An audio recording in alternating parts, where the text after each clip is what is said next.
Shalom, selamat pagi bagi semua orang percaya yang dikasihi dan diberkati Tuhan.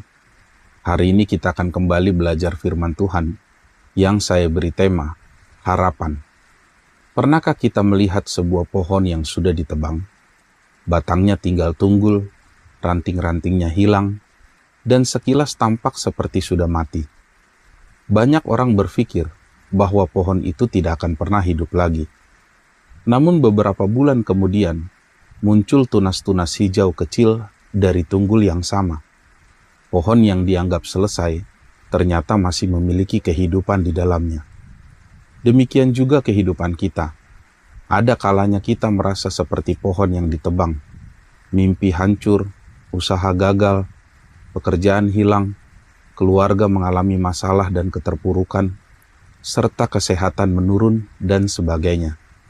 Tetapi firman Tuhan hari ini mengajarkan bahwa selama Tuhan masih bekerja, maka selalu ada harapan. Firman Tuhan di dalam Ayub pasal 14 ayat yang ke-7 sampai dengan ayat yang ke-9 berkata, "Karena bagi pohon masih ada harapan. Apabila ditebang, ia bertunas kembali, dan tunasnya tidak berhenti tumbuh. Apabila akarnya menjadi tua di dalam tanah, dan tunggulnya mati di dalam debu, maka bersemilah ia, setelah diciumnya air, dan dikeluarkannya lah ranting seperti semai." Ayub mengucapkan kata-kata ini di tengah penderitaan yang luar biasa. Ia kehilangan harta, keluarga, kesehatan, bahkan kehormatannya. Namun di tengah kesedihan itu, Ayub masih melihat sebuah pelajaran dari pohon itu, bahwa selalu ada harapan untuk hidup kembali. Tuhan ingin mengajar kita bahwa harapan bukanlah perasaan positif semata, tetapi keyakinan iman bahwa Tuhan masih sanggup bekerja, sekalipun keadaan terlihat mustahil. Pertanyaannya bagi kita adalah, bagaimana hidup dalam pengharapan dan memahami harapan itu sendiri? Yang pertama, harapan tidak boleh dikalahkan oleh keadaan. Harapan harus terus tumbuh. Di dalam ayat yang ke-7, firman Tuhan berkata, "Karena bagi pohon masih ada harapan.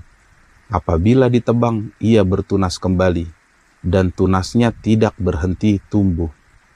Perhatikan bahwa di dalam ayat itu dikatakan bahwa pohon itu ditebang dan keadaannya buruk. Tetapi yang menarik, pohon itu tidak menyerah pada keadaannya. Seringkali yang mematikan seseorang bukan masalahnya, tetapi hilangnya harapan. Ketika seseorang kehilangan harapan, ia berhenti berdoa, ia berhenti mencoba, ia berhenti bermimpi, ia berhenti percaya kepada Tuhan. Tetapi firman Tuhan berkata bahwa pohon itu bertunas kembali. Artinya, meskipun keadaan berkata selesai, harapan berkata Tuhan belum selesai. Mungkin hari ini ada yang merasa ekonomi sedang tertekan, usaha dan pekerjaan hancur, terjadi banyak kemerosotan, kesehatan sedang terganggu, atau mungkin sedang dalam titik terendah kehidupan. Jangan biarkan keadaan itu mengalahkan harapan kita. Karena iman melihat bukan hanya apa yang ada di depan mata, tetapi apa yang Tuhan mampu kerjakan bagi hidup kita. Dan selama Tuhan masih memegang hidup kita, selalu ada harapan untuk bertunas kembali. Yang kedua, harapan tumbuh karena merelakan hal yang sudah hancur.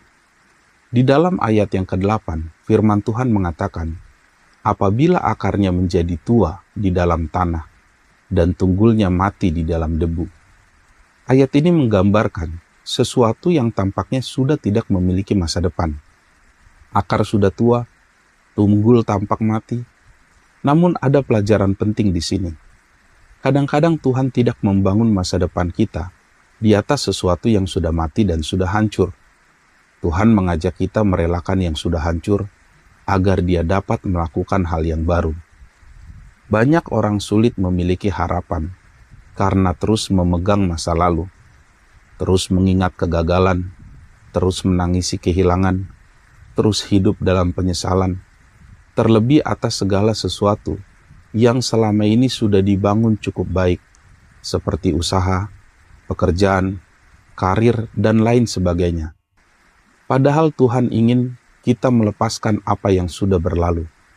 Harapan baru lahir ketika kita berkata, "Tuhan, aku tidak mengerti mengapa semua ini terjadi, tetapi aku mempercayakannya semuanya kepadamu." Tuhan ingin kita merelakan segala sesuatu yang telah terjadi dan telah hilang. Tetapi ingat, merelakan bukan berarti menyerah. Sebaliknya, merelakan berarti mempercayakan apa yang tidak bisa kita ubah kepada Tuhan, yang sanggup mengubah segalanya. Ingatlah, kadang Tuhan mengizinkan sesuatu yang kita bangun runtuh, karena Tuhan sedang membangun sesuatu yang lebih besar dan lebih baik dalam kehidupan kita. Yang ketiga, harapan tumbuh karena akar mencapai sumber air. Di dalam ayat yang ke-9, firman Tuhan berkata, "Maka bersemilah ia setelah diciumnya air, dan dikeluarkannya lah ranting seperti semai."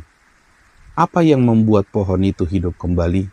Jawabannya adalah air.